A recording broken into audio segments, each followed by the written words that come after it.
Hello అండి అందరికీ. ఈరోజు మనం డిజిటల్ ఇనిషియేటివ్స్ చూద్దాం. హైయర్ ఎడ్యుకేషన్లో ఫస్ట్ వన్ ఏంటంటే మనకి స్ట్రైడ్ అంటే మనకి scheme for trans disciplinary research for India's developing economy.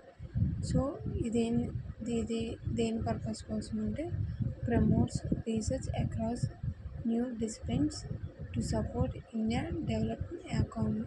So Indian develop ఎకానమీకి సపోర్ట్ చేయడానికి అండ్ అలాగే రీసెర్చ్ అనేది ప్రమోట్ చేయడానికి focuses on socially relevant local needs, national importance and global significance. So ఇది మనకి ఎక్కడ ఏ ఇయర్స్లో ఫోకస్ చేసేదంటే సోషల్లీ రిలవెంట్ కింద and next local needs and అలాగే national importance and global significance ఎక్కువ ఫోకస్ చేస్తుంది.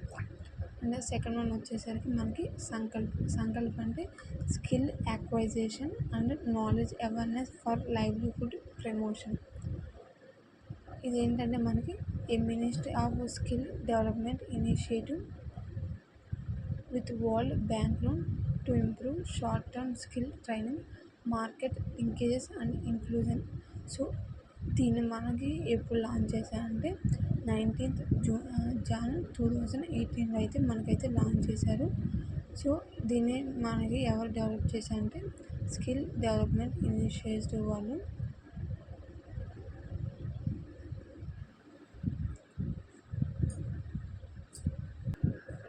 అండ్ ఇది మనకి దేనికంటే షార్ట్ టర్మ్ స్కిల్ ట్రైనింగ్ కోసం, అలాగే మార్కెట్ లింకేజ్ అండ్ ఇంక్లూజన్ కోసం, ఇంప్రూవ్ చేయడం కోసం ఈ సంకల్ప్ అనేది. అండ్ నెక్స్ట్ వన్ వచ్చేసరికి మనకి ఈ సాట్స్ అంటే ఈ scholarship fellowship award registration and tracking system. ఇదేంటంటే a single window online platform for students to apply and track scholarships and fellowships under UGC and other schemes. So student యొక్క application scholarship application అనేది track చేయడానికి and apply చేయడానికి ఈ scheme అనేది మనకి apply అవుతుంది అన్నమాట. అండ్ అలాగే ఫెలోషిప్స్ కూడా అండ్ అలాగే అదర్ స్కీమ్స్ కూడా. అండ్ నెక్స్ట్ ఫోర్త్ వన్ వచ్చేసరికి మనకి స్టార్స్ అంటే scheme for transformational and advance research in sciences. So దీన్ని ఎవరు మేనేజ్ చేశారంటే IISc బెంగళూరు వాళ్ళు. సో ఇది మనకి ఏ రకంగా సపోర్ట్ చేసేదంటే ట్రాన్స్లేషనల్గా ఇండియా సెంట్రిక్ రీసెర్చ్గా 6 ట్రస్ట్ ఏరియాస్. ఫస్ట్ వన్ వచ్చేసరికి మనకి physics, second one chemistry, third one biological sciences, fourth one nano sciences, fifth one data sciences and mathematics and sixth one వచ్చేసరికి ఎర్త్ సైన్సెస్. అండ్ నెక్స్ట్ వచ్చేసరికి మనకి IMPRESS అంటే impactful policy research in social sciences. దీన్ని మనకి ఎవరు implement చేశారంటే ICSSR అనే వాళ్ళు ఇంప్లిమెంట్ అనేది చేశారు. To fund social science research with maximum impact on governance and society across themes like governance, health, education, rural transformation, law and economics etcetera. So society governance కోసం ఈ విధానం అనేది ఇంప్రెస్ అనేది యూస్ చేశారు. అండ్ నెక్స్ట్ వన్ వచ్చేసరికి మనకి sixth one SHREYAS scheme for higher education youth in apprenticeship and skills.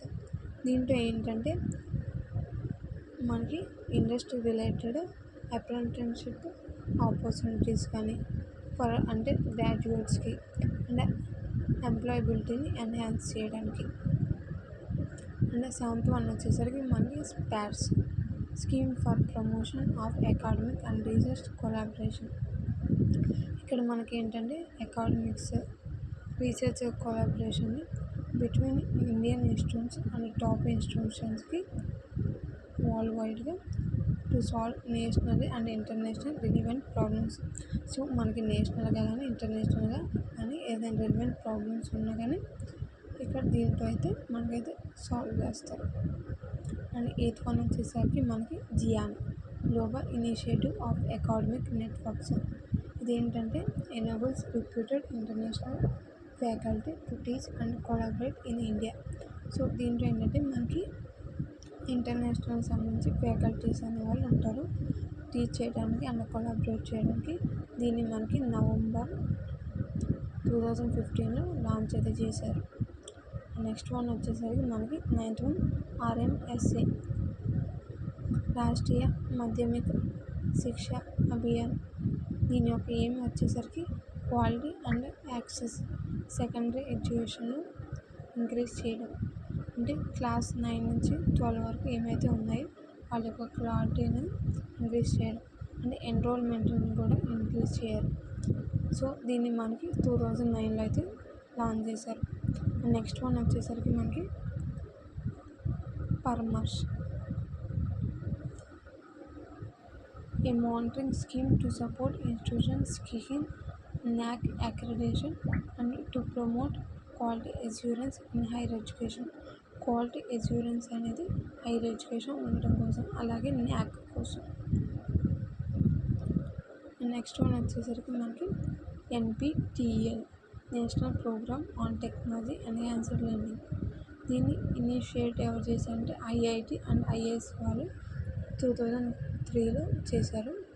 ఇదేంటంటే recorded lectures కానీ కోర్సెస్ మెటీరియల్స్ కానీ online platforms like YouTube. So ఇది అయితే వీళ్ళైతే చేశారు. నెక్స్ట్ వన్ వచ్చేసరికి మనకి NEAT national educational alliance for technology. ఇదేంటంటే AI based public private partnership platform. దీంట్లో ఏంటంటే మనకి లెర్నింగ్ కోసం అయితే యూస్ చేస్తాం అండ్ స్కిల్ అవుట్కమ్స్ కోసం ఇంప్రూవ్ చేసుకోవడానికి. అండ్ నెక్స్ట్ వన్ వచ్చేసరికి మనకి పదే భారత్ బది భారత్. ఇదేంటంటే మనకి 2014లో లాంచ్ చేశారు. ఇదేంటంటే ఫౌండేషనల్ రీడింగ్కి, రైటింగ్కి అండ్ మ్యాథ్స్ స్కిల్స్కి చిల్డ్రన్స్ కోసం క్లాస్ 1 and 2 ఇంప్రూవ్ చేయడం కోసం ఇదైతే మనకి పెట్టారు. అండ్ నెక్స్ట్ వన్ వచ్చేసరికి మనకి UAI ఉच्चतर ఆవిష్కర్ యోజన. ఇదేంటంటే మనకి ఇన్నోవేషన్ కానీ రీసెర్చ్ కానీ యూస్ అనేది చేస్తారు. అలాగే డిజైన్ ఇండస్ట్రీకి, అలాగే అకాడమియా అండ్ ఇండస్ట్రీ ప్రాజెక్ట్స్ కూడా మధ్యలో. అండ్ నెక్స్ట్ వన్ వచ్చేసరికి మనకి సెరత్తెక్ student and teacher holistic advancement through quality education. ఇదేంటంటే NEP వాళ్ళు 2020లో ఇంప్లిమెంటేషన్ అనేది చేశారు ప్లాన్ స్కూల్ ఎడ్యుకేషన్ కోసం. దీంట్లో మనకి ఫోకస్ ఎక్కడ చేస్తారంటే టీచర్ కెపాసిటీ మీద, స్టూడెంట్ రిసోర్సెస్ మీద, అసెస్మెంట్ అండ్ లెర్నింగ్ అవుట్కమ్స్ మీద. అండ్ నెక్స్ట్ వన్ వచ్చేసరికి మనకి Nipun Bharat national initiative for proficiency in reading with understanding and numeracy. ఇదేంటంటే ఇది ఒక మిషన్ అన్నమాట. ఏ machine under Samagra Shiksha to ensure foundational literacy కోసం అండ్ న్యూమరసీ కోసం ఎవరైతే ఏజ్లో ఉన్నారో 3 నుంచి 9 వరకు by 2016 and 17. And next one వచ్చేసరికి మనకి PISA programme for international student assessment. ఇదేంటంటే an international assessment by OECD held every 3 years. వీళ్ళు ఏంటంటే ఎవ్రీ 3 yearsకి అయితే చేస్తారు. అండ్ అలాగే 15 years ఓల్డ్గా ఎవరైతే ఉన్నారో ఎవాల్యూట్ చేసి వాళ్ళకి రీడింగ్, మ్యాథమెటిక్స్, సైన్స్ ఇవన్నీ కూడా నేర్పిస్తారు. అండ్ రియల్ టైం అప్లికేషన్స్ మీద నాలెడ్జ్ అనేది ఎక్కువ అనేది చెప్తుంటారు. అండ్ నెక్స్ట్ వన్ వచ్చేసరికి PRABANDH project appraisal budgeting achievements and data handling system. ఇది ఒక ఆన్లైన్ మేనేజ్మెంట్ సిస్టమ్ ఇది ఎక్కడ అండర్ సమగ్ర శిక్షగా ఫర్ ట్రాకింగ్ ఫండ్స్ కోసం కానీ, అప్రూవల్స్ కానీ, స్కూల్ వైజ్ డేటా కానీ అండ్ మంత్లీ ప్రోగ్రెస్ రిపోర్ట్స్ అనేవి దీంట్లో చేస్తారు. అండ్ నెక్స్ట్ వన్ వచ్చేసరికి విద్యాంజలి. ఇదేంటంటే volunteer driven programme that connect schools with community volunteers. So ఇప్పుడు మనం బయట వాలంటీర్ ఉంటాయి కదా, ప్రతి హౌస్ వచ్చి ఎలా కనుక్కుంటా అలాగే ఇక్కడ వాలంటీర్స్ వచ్చి కనెక్ట్ అవుతారు స్కూల్స్కి. అండ్ వాటిలో school activities and learning support ఏమైనా కావాలో అని చెప్పేసి తెలుసుకుంటారు. నెక్స్ట్ వన్ వచ్చేసరికి మనకి DIKSHA, digital infrastructure for knowledge sharing. So ఇది వచ్చేసరికి ఈ నేషనల్ డిజిటల్ ప్లాట్ఫామ్, ఇది ఒక ఎన్సిఆర్టీ, ఇది ఒక డిజిటల్ ప్లాట్ఫామ్ బై ఎన్సిఆర్టీ వాళ్ళు అనేది చేశారు. ఇది మనకి 2017లో అయితే లాంచ్ చేశారు. For teachers and students providing ఈ కంటెంట్, అంటే ఈ కంటెంట్ అంటే ఆన్లైన్లో లెసన్స్ కానీ ప్లాన్స్ కానీ and training resources adapted by states and boards. So ఇది ఫ్రెండ్స్, ఇది అండి డిజిటల్ ఇనిషియేటివ్స్. సో దీంట్లో మీరు ఎక్కువ ఎక్కడ ఫోకస్ చేయాలంటే ఫుల్ ఫామ్స్ మీద ఎక్కువ ఫోకస్ చేయండి. అండ్ ఏ ఇయర్లో లాంచ్ చేశారు అండ్ మెయిన్ థింగ్ ఏంటి అండ్ అది ఒకటి తెలిస్తే సరిపోయింది. Okay thank you for watching this video. దయచేసి వీడియోని లైక్ చేయండి, షేర్ చేయండి, సబ్స్క్రైబ్ చేయడం మాత్రం మర్చిపోకండి ఛానల్ని. Okay thank you for watching this video. Please subscribe my channel.